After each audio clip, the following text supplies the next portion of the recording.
All right. Thank you everybody for listening to our story. Today, Miss Cheadle and I, Miss Crystal, will be reading the story Jumanji. And it's a story written by Chris Van Allsburg. And we read it today with permission from Houghton Mifflin Books for Children. Now remember, Mother said, your father and I are bringing some guests by after the opera, so please keep the house neat. Quite so, added Father, tucking his scarf inside his coat. Mother peered into the hall mirror and carefully pinned her hat in place, then knelt and kissed both children goodbye. When the front door closed, Judy and Peter giggled with delight. They took all the toys out of their toy chest and made a terrible mess. But their laughter slowly turned to silence, till finally Peter slouched into a chair. You know what, he said, I'm really bored. Me too, sighed Judy. Why don't we go outside and play? Peter agreed, so they set off across the street to the park. It was cold for November. The children could see their breath like steam. They rolled in the leaves, and when Judy tried to stuff some leaves down Peter's sweater, he jumped up and ran behind a tree. When his sister caught up with him, he was kneeling down at the foot of the tree, looking at a long, thin box. What's that? It's a game, said Peter, handing her the box. Jumanji, Judy read from the box. A jungle adventure game. Look, said Peter, pointing to a note taped to the bottom of the box. In the childlike handwriting were the words, free game, fun for some, but not for all. P.S. Read instructions carefully. Want to take it home? Judy asked. Not really, said Peter. I'm sure somebody left it here because it's so boring. Oh, come on, protested Judy. Let's give it a try. Race you home. And off she ran with Peter at her heels. At home, the children spread the game out on a card table. It looked very much like the games they already had. There was a board that unfolded, revealing a path of colored squares. The squares had messages written on them. The path started in the deepest jungle and ended up in Jumanji, a city of golden buildings and towers. Peter began to shake the dice and play with the other pieces that were in the box. Put those down and listen, said Judy. I'm going to read the instructions. Jumanji, a young people's jungle adventure, especially designed for the bored and restless. A. Player selects piece and places it in the deepest jungle. B. Player rolls dice and moves piece along the path through the dangers of the jungle. C. First player to reach Jumanji and yell the city's name aloud is the winner. Is that all? Asked Peter, sounding disappointed. No, said Judy. There's one more thing, and this is in capital letters. D. Very important. Once a game of Jumanji is started, it will not be over until one player reaches the Golden City. Oh, big deal, said Peter, who gave a bored yawn. Here, said Judy, handing her brother the dice. You go first. Peter casually dropped the dice from his hand. 7, said Judy. Peter moved his piece to the 7th square. Lion attacks. Move back 2 spaces, read Judy. Gosh, how exciting, said Peter in a very unexcited voice. As he reached for his piece, he looked up at his sister. She had a look of absolute horror on her face. Peter, she whispered, turn around very, very slowly. The boy turned in his chair. He couldn't believe his eyes. Laying on the piano was a lion, staring at Peter and licking his lips. The lion roared so loud it knocked Peter right off his chair.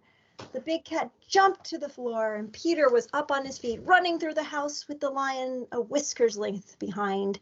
He ran upstairs and dove under a bed. The lion tried to squeeze under, but got his head stuck. Peter scrambled out, ran from the bedroom, and slammed the door behind him. He stood in the hall with Judy, gasping for breath. "I don't think," said Peter between gasps of air, "that I want to play this game anymore." "But we have to," said Judy, as she helped Peter back downstairs. "I'm sure that's what the instructions mean. That lion wasn't going to go away until one of us wins this game." Peter stood next to the card table. "Can't we just call the zoo and have him taken away?" From upstairs came the sounds of growling and clawing at the bedroom door. "Or maybe we could wait till Father comes home?" "No one would come from the zoo because they wouldn't believe us," said Judy. "And you know how upset Mother would be if there was a lion in the bedroom. We started this game, and now we have to finish it." Peter looked down at the game board. What if Judy rolled a 7? Then there'd be 2 lions. For an instant, Peter thought he was going to cry. Then he sat firmly in his chair and said, "Let's play." Judy picked up the dice and rolled an 8.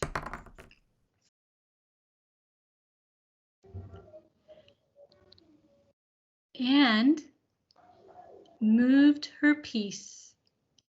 "Monkey steal food. Miss 1 turn," she read. From the kitchen came the sounds of banging pots and falling jars. The children ran to see a dozen monkeys tearing the room apart. "Oh boy," said Peter. "This would upset Mother even more than the lion." "Quick," said Judy, "back to the game." Peter took his turn. Thank heavens, he landed on a blank space. He rolled again. "Monsoon season begins. Lose 1 turn." Little raindrops began to fall in the living room, and then a roll of thunder shook the walls and scared the monkeys out of the kitchen. The rain began to fall in buckets as Judy took the dice. Guide gets lost. Lose 1 turn. The rain suddenly stopped. The children turned to see a man hunched over a map. "Oh dear. I say, spot of bad luck now," he mumbled. Perhaps a left turn here then?" No. A right turn here. Yes, absolutely. I think a right turn, or maybe..." "Excuse me," said Judy, but the guide just ignored her. "Around here, then over..." No. "Over here, and then round this." "Yes, good. But then..." Judy shrugged her shoulders and handed the dice to Peter. 4, 5, 6, he counted. "Bitten by a tsetse fly. Contracts sleeping sickness. Lose 1 turn." Judy heard a faint buzzing noise and watched a small insect land on Peter's nose. Peter lifted his hand to brush the bug away, but then stopped, gave a tremendous yawn, and fell asleep on the table. Peter, wake up!" cried Judy, but it was no use. She grabbed the dice and moved to a blank. She rolled again and waited in amazement. Rhinoceros stampede. Go back 2 spaces. As fast as he had fallen asleep, Peter awoke. Together they listened to a rumble in the hallway. It grew louder and louder. Suddenly, a herd of rhinos charged through the living room and into the dining room, crushing all the furniture in their path. Judy and Peter covered their ears as sounds of splintering wood and breaking china filled the house.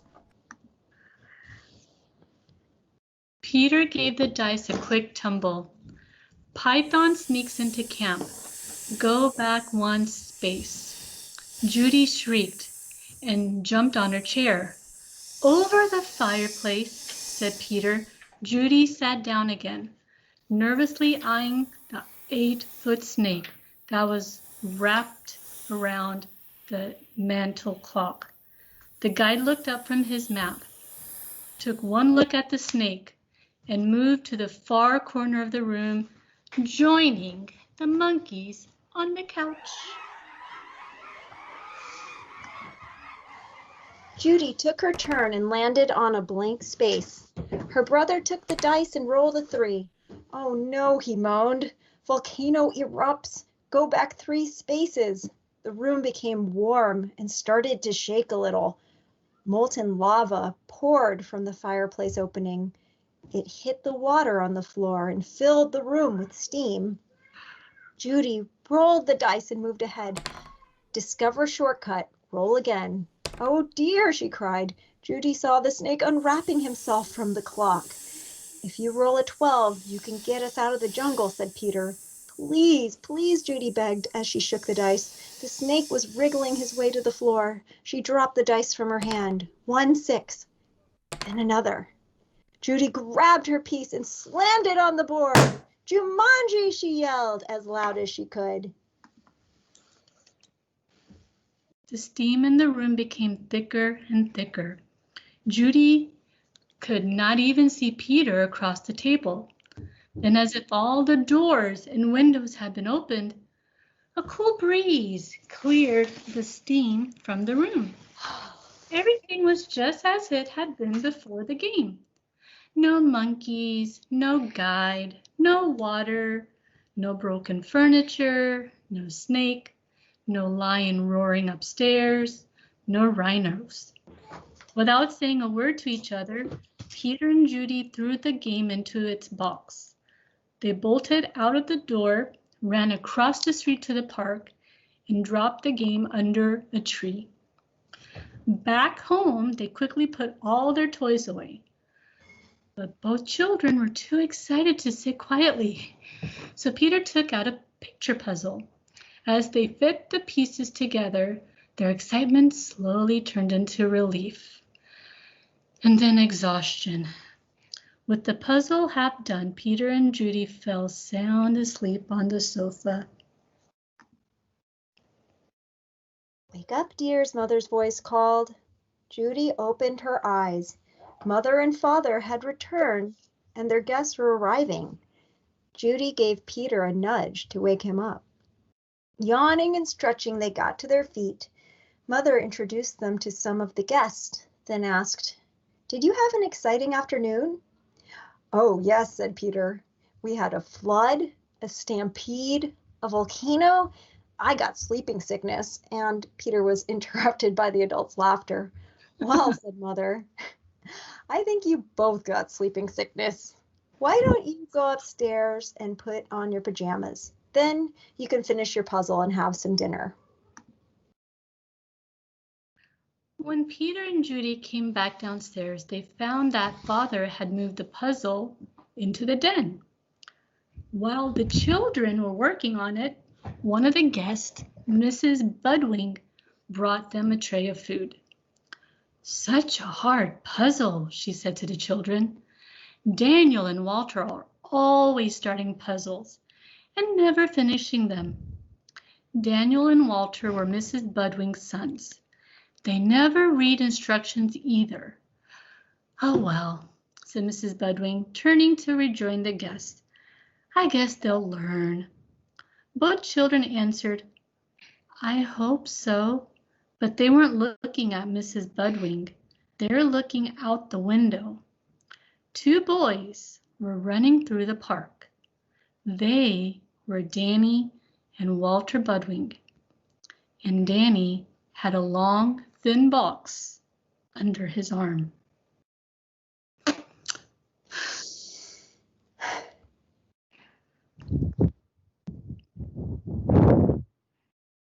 So the keynote is it's very important.